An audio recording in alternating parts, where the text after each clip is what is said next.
Assalamualaikum warahmatullahi wabarakatuh. Saya Caika Juniarti dari kelompok 2. Baiklah, hari ini kita akan membahas materi fonologi dari kelompok 2 yang beranggotakan Ayuning Jenia Ayunda Putri, saya Eka Juniarti, saya sendiri, dan Della Kurnia Putri Atoni. Baik, kita langsung ke materi. Fonologi. Fonologi adalah ilmu tentang bunyi-bunyi atau fonem bahasa. Fonologi diartikan sebagai kajian bahasa yang mempelajari tentang bunyi-bunyi bahasa yang diproduksi oleh alat ucap manusia. Asal kata fonologi secara harfiah sederhana terdiri dari gabungan kata fon yang berarti bunyi dan logi yang berarti ilmu. Dalam hasanah bahasa Indonesia, istilah fonologi merupakan turunan kata dari bahasa Belanda, yaitu fonologi. Sejarah singkat. Sejarah fonologi dapat dilacak melalui riwayat pemakaian istilah fonem dari waktu ke waktu.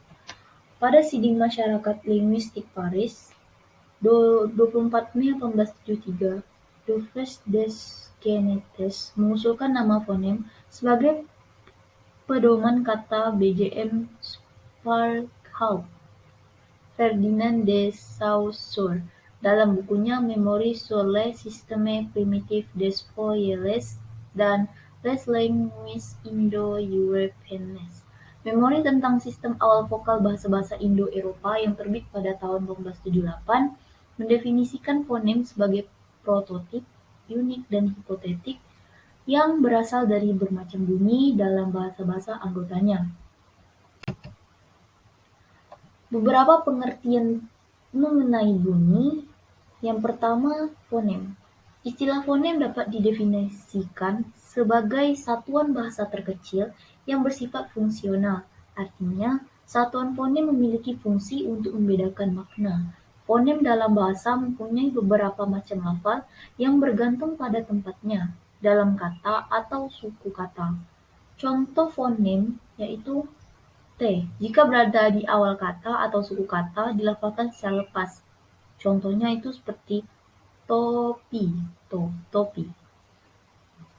Contoh kedua, fonem T dilafalkan lepas. Namun jika berada di akhir kata, fonem T tidak diucapkan lepas. Bibir kita masih tetap rapat, tertutup saat mengucapkan bunyi. Contohnya pada buat. Nah, gitu. Yang kedua, alofon.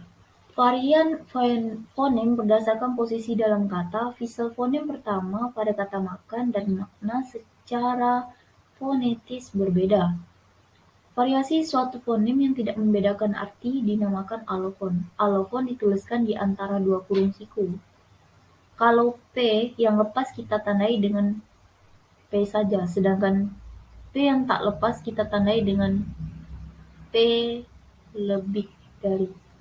Maka kita dapat berkata bahwa dalam bahasa Indonesia fonem P mempunyai dua alofon, ini P dan P.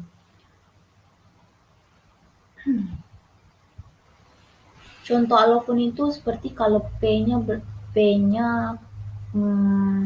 lepas, itu contohnya seperti papan. Awalnya P, jadi P-nya lepas. Kalau contoh kedua yang P-nya tidak terlalu jelas alias bibir kita mengatup, itu contohnya seperti. Nah, contoh alofon yang P-nya bibir kita menutup, itu contohnya seperti kecap gitu. Nah, jenis fonologi itu terbagi menjadi dua, yaitu fonetik dan fonemik. Nah, bagian fonetik dan fonemik ini akan dijelaskan oleh teman kita. Terima kasih. Assalamualaikum warahmatullahi wabarakatuh.